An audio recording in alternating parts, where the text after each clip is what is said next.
What's up, y'all? There's a video that came out recently from a gentleman that says you should not take $100 gigs.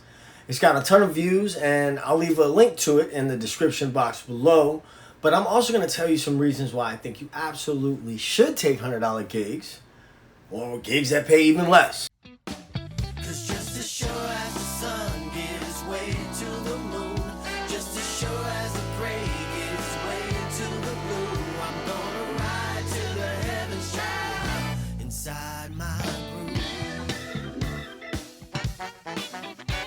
Before I get into that, let me tell you, if you want to support these free videos, you can do so by leaving a tip with the Venmo link below. You can also buy a copy of my book, The Blue Collar Bassist, or even pick up a copy of my album, Saint Anne, which features Dr. Fink and Levi Seacer from Prince's Bands. And if you haven't done so already, hit the subscribe button and the bell icon so you never miss it. Never miss a groove. So first, let me say that I don't think the brother is completely wrong or off base, and I definitely understand where he's coming from to a point. But for the most part, I think that this thinking presented in the video is a little bit limiting. The truth is that there are always going to be gigs that pay $100 or less.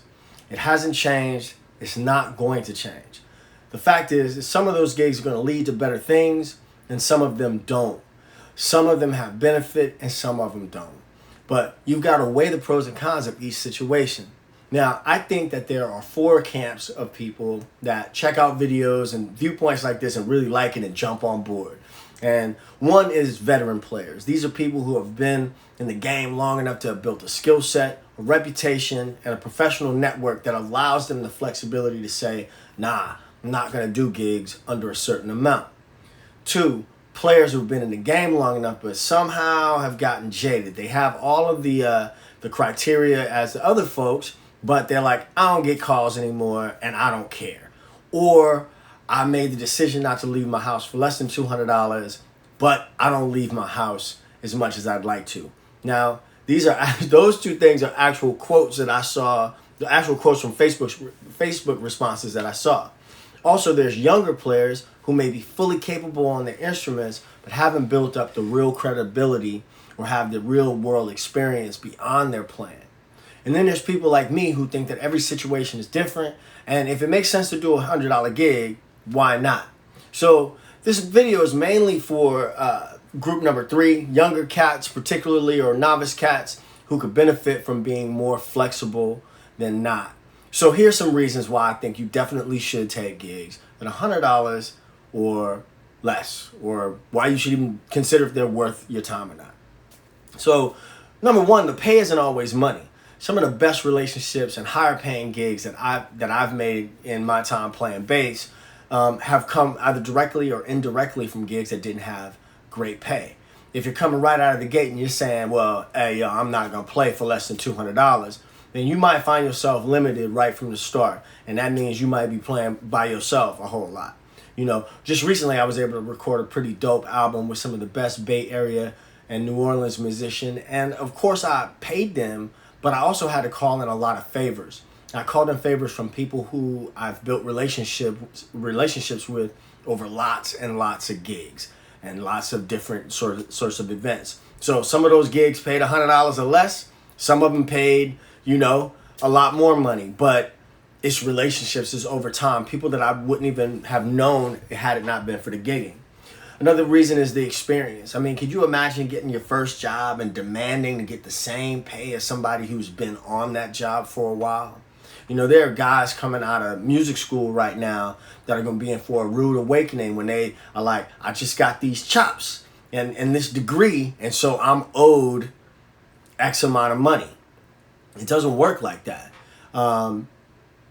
You know, it just doesn't work like that. So it takes a while to network and get your name out there and learn a lot of the unspoken things that only happen on the gig. You can't learn them in a classroom. You can't learn them out of a book or on YouTube.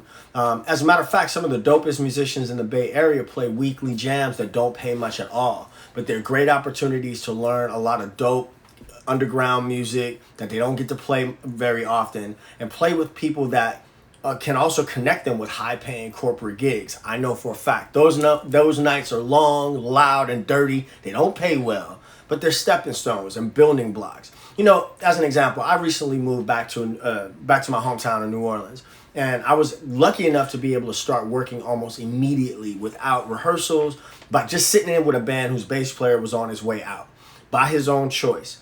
So I sat in with the band leader, and I sat in, and the band leader said, "Hey man, do you know Bustin' Loose?" Instead of saying no, I was able to say with complete confidence that I did.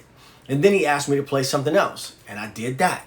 It was obvious to this guy that I'd been playing for a while, and he kept asking me about when I got on a date. There was no rehearsal, and I was able to play like 3 to 5 hours of music just by him calling stuff. And if there wasn't something that I knew, there was something that I'd heard enough, that I was able to play it. Now that turned into a regular paying gig with $150 bass plus tips. I mean, the guys are cool. I can Uber there from the gig, from my house. I can play the rig that's there, and I can watch people have a good time while I play bass. On a decent night, I'm leaving there with at least $200, right? It's also an early night from like 1 to 6. You know what I'm saying? So that's, if $200, that's like $40 an hour or something like that, whatever the math is. But for me right now, that's what works for my life. You know what I mean? So I just take the gig for what it is. It's a job. It's some extra money. And nobody's getting famous off the gig. And that's not what it is for me. So it's some extra bread, and it's a chance to, play bass and make some money. Some cats aren't even making that drive and live after all the expenses associated with that. So my point is that it's the experience learned from countless hours of playing with various people in various situations, low and high paying. That's something that you can't get playing at home or playing in school necessarily. It's just the thing. Also, there's just the fun of it. You know what I'm saying? There was in the movie Grease, Grease 2, the lady said it's better to play with others than it is to play with yourself. You know what I mean? It's a corny joke, but seriously, sometimes you just have to get out there and do things that are fun with other people, and it's not really about money. That's it. And also market demand. I mean, we could talk about this till we're blue in the face, and let's be real. All the musicians in the world are not about to go on strike and just all of a sudden stop playing because a few cats don't want to do a gig for $100. You know what I mean? Some gigs start off at $100, and that's been the same since the 70s, and people talk about that over and over and over again. You got to look at the gig for what it is. If it's something that's going, is it something that's going to make sense for you to do in the long term, that might lead to something long term, then take the gig. You know what I'm saying? Those things work for people who can think strategically and level up in the world. Matter of fact, there's a young lion in the Bay I know named Clark Sims. I'm just going to call him out. But I've watched this dude take every opportunity he can get his hands on. He's quietly learning from everyone and every experience. And I can tell you right now, I really think that people are taking real notice. And I'm 100% certain that if Prince were alive today, the way that Prince used to go and mine people from the Bay, he would be calling his dudes. So anyway, these are just some of my thoughts of playing low-paying gigs. My unsolicited advice and a rebuttal of the video is that you need to be flexible in your thinking. No, I'm not saying to just get run over and just be taking $100 gigs or cheap, no-paying gigs all the time. I'm saying that you got to be flexible with your thinking. So you never know what could lead to what. All I'm saying is that in the navigating the whole music business, it's sometimes just better to be flexible. I just did a session. I'm back in my hometown, and just did a session not too long ago with one of my homies. I've known this dude forever, but he has a band that's like really moving and shaking, doing some things, and he's very connected in the city also. So he asked me to come over and do a session. The session didn't take me no time to do. Did the session. It's for a homie.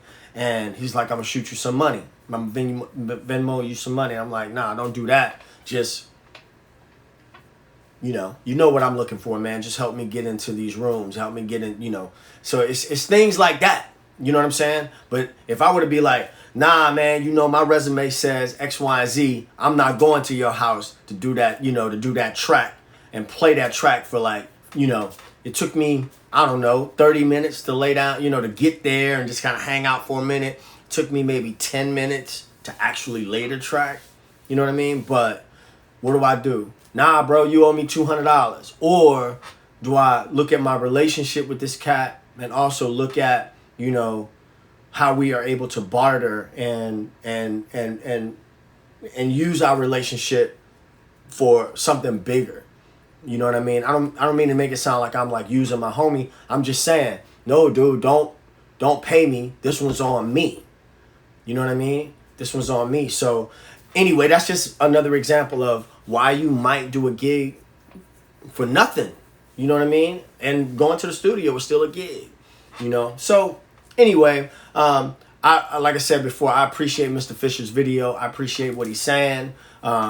And I agree to a point. There is a point where you'll get where you're like, nah, because for me, if it's, you know, I'm going to look at all sides of the thing. It's a whole bunch of tunes, and I got to learn a whole bunch of tunes and all that, and then they want to rehearse all that. I may or may not do that.